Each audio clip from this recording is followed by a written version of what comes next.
So here's my problem. This is how hard my water is leaking. As you can see, I already started some work, so I got stuff taken off, but I realized that my water heater, my heated water, whenever time it's running, whenever time I have it turned off, it's dripping. The water that's coming out right now is pretty hot. When I turn the cold water off, it's that's totally off, but the heated water keeps running. So what I've done, I went in and I took these little caps off. This one pretty much is to turn the shower on. I took the hot water out, which is on the left side, and I took the cold water out. So these cover these knobs. Inside of these knobs, we got some tiny screws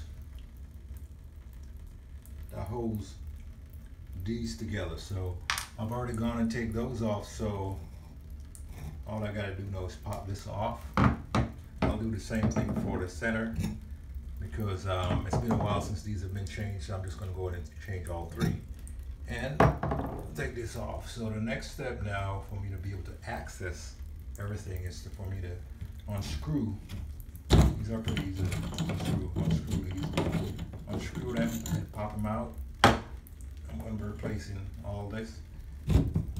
Unscrew this as well. Pop it out.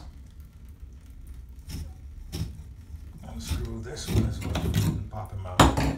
So once I got all three of these out, I'm going to go ahead and I'm going to turn off the water to the house to make sure that there's no water running through. So when I pop all three of these out, or actually when I pop the hot and cold out, the water is not spraying all over the place. So I'm going to go ahead and turn the water off to the house.